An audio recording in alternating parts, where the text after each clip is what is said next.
6 days ago, the UN's World Food Program announced that all of its food stocks in Gaza have run out. More than 400,000 Palestinians rely on the WFP to survive amongst the ongoing genocide, and all supplies remain scarce after 2 months without humanitarian aid due to the closure of all borders by the Israeli occupation.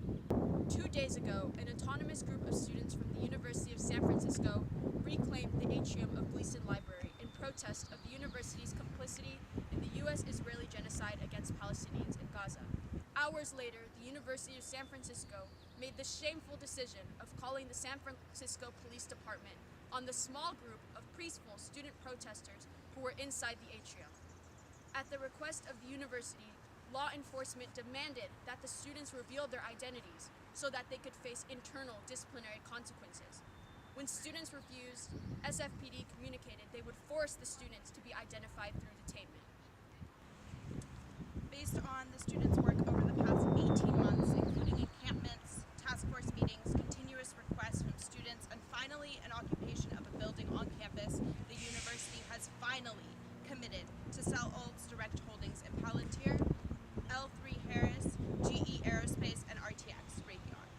These companies are those we have highlighted as the most problematic in their portfolio of direct holdings, as they are all complicit in the Israeli occupation's genocide of Palestinians, supplying Israel with the weapons it uses to slaughter Palestinians.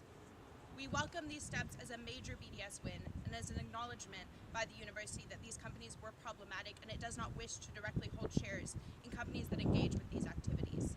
However, we also recognize that while this decision was made back in February, the university did not share this information with us until now, after we had resorted to escalating our campaign because the university was no longer communicating with us. The next steps, we call on USF to immediately divest from all Israeli occupation-affiliated endowments and investments, including any indirect investments, and all academic opportunities, trips, scholarships, and relationships with the Israeli occupation.